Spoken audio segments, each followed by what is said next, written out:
Hi everyone, welcome to Jensen DIY. Well, today Levi and I are going to show you how to fix a Delta single lever faucet that's leaking. Okay? Now what I'm talking about is when you go to turn it on, water leaks out around here and down here. Okay? This is in our camper, but this isn't a camper faucet. This is a household faucet. So this is going to be the same type of single lever faucet that's in your average home. You going to help me fix that faucet, Levi? I think you are. What a good boy. Okay, let's get some light on here. You get that water coming out down around here, and then it drips onto the counter and goes all over here. And that's not good for your countertop. What you need to do is service this. So that's the kit there. This is an OEM repair kit. And the nice thing about this repair kit here is it comes with everything, including a hex key, Allen key to undo the handle on the faucet. Really the only tools you're gonna need are an adjustable wrench, a screwdriver. If you have a little bit of plumber's grease, that would be handy as well. The most important thing when you're doing this is you have to turn the water off to the faucet underneath. Okay, so you wanna turn the hot and the cold off on the valves underneath. Let's do that right now and we'll get started on repairing and servicing this faucet. All right. It's one for the cold and one for the hot. So you would just turn that valve all the way off clockwise. Okay. And if these don't feel like they're turning off very well, then just turn the water off to your whole house. You have to turn the water off to the faucet before you service it.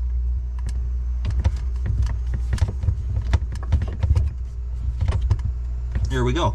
And then when you're done, you turn these back on, just make sure there's no drips. And like I said, if these don't feel right when you're turning them off, if they're really hard to turn off or they look like they're old and not in good shape, you might want to just turn the main water off to your house. Okay, we've got the water off, so let's relieve that pressure off of there. The hot and the cold, there we go. You can leave that handle open because there is your handle fastener right under there. That's a hex key or an Allen key, which the kit comes with. So we're going to go ahead and undo that handle now. So you're going to just hold the handle and twist counterclockwise.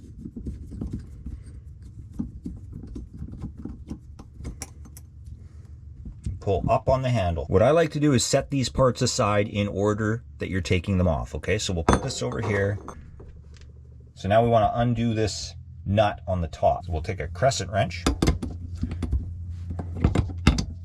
Open that up to the right size. And we just want to turn again counterclockwise. There we go, that loosened it off. Okay, I'm going to just do the rest by hand. Lift that up. Now this just comes straight up out of here. Pull back on that. There. So we'll put that there, that there. Just take some shop towels or a towel and soak up that water.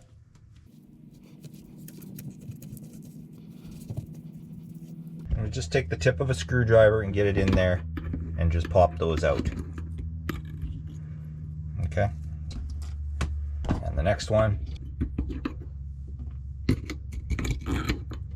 Okay, keeping in mind how these springs go in. The narrow part of the spring is facing upwards.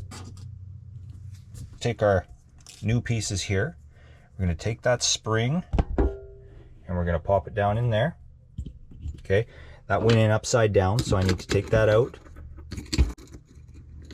and turn that the proper way. There we go.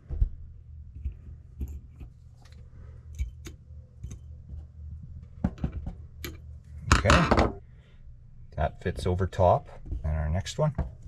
There we go. Okay, so now that we have our two rubber seats and springs replaced, grab onto this and lift, and you're going to get some water around here, so you want to have a rag or paper towel there ready to go. Okay, then you want to lift up on that and twist. Okay, there's some water coming out there.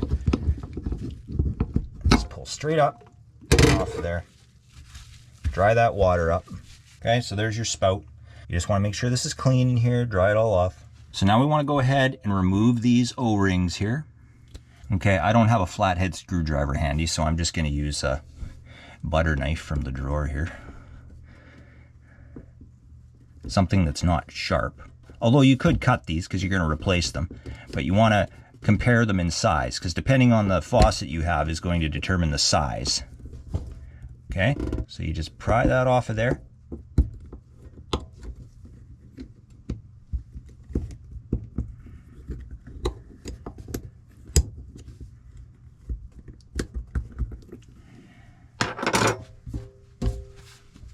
And we'll compare that to the size of these. Okay, this is definitely it here. Okay, now there's one down lower here.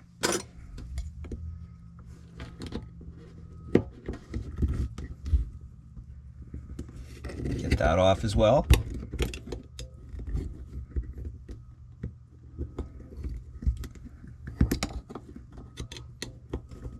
Being careful not to damage the threads here. Pull that up. Okay, there's the second one. Let's compare it. It's the same size again, okay? So we're left with two thinner O-rings here that we aren't going to need, okay? So we're going to take this used one, put it here. There's our new one. Now we're going to take our new O-rings and do exactly the opposite of what we did. We're going to put these back on now. Right down to the bottom. Okay, there we go. That's one on. And now the next one.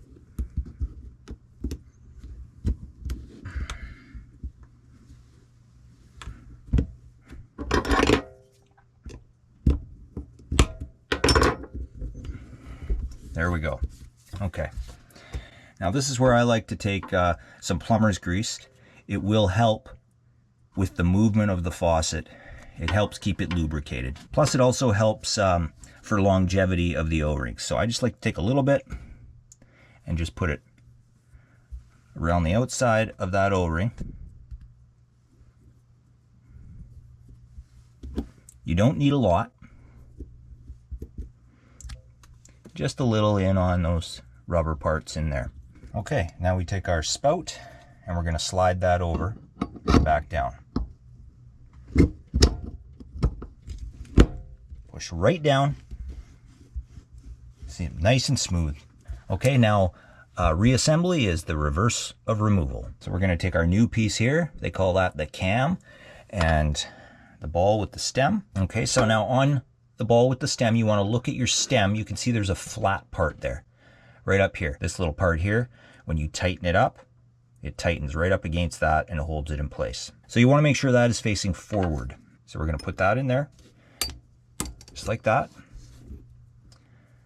And this part here, with the narrowest part facing forward. Again, I'm just going to put a little bit of plumber's grease around that O-ring. There's a little tab here that fits into this little bit right there. There's a little slot. So we're just going to place that over, get that slot lined up, and push down.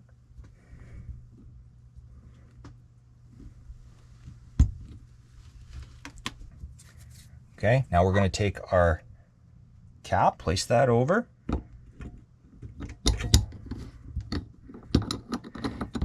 Get the threads started clockwise.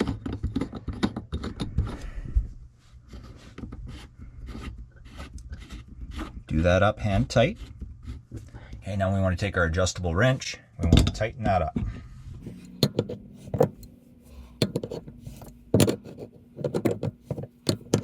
Once it feels snug, give it one final small turn. That's good. Don't over tighten. Make sure that this feels like it's functioning properly. It should have a little bit of resistance, but it should feel like it's moving well. Okay, now we want to push that back. Take our handle, place that over. Take our hex key, Allen key, get that on there. Carefully place that in. Hold the handle, turn clockwise.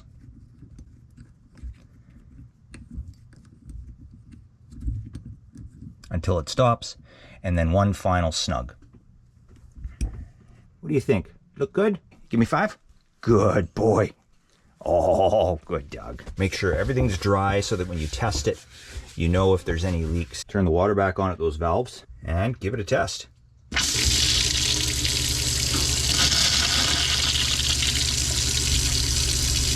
Looks good. I don't see any sign of leakage.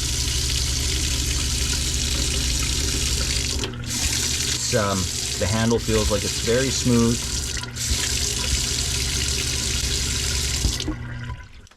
All right, well, that wasn't so bad. Not a bad DIY project. And, you know, it saves changing the whole faucet when you don't need to, unless you want to upgrade to something more modern looking. Deltas and Moens, they're both good faucets. So and the parts are readily available for them, so they're pretty easy to work on. All right, well, I hope the video helped, and I hope your project goes well. If the video helped, give it a thumbs up, a like, subscribe if you haven't already. That'd be great. Thanks again for watching. We'll see you next time. Say bye, Levi.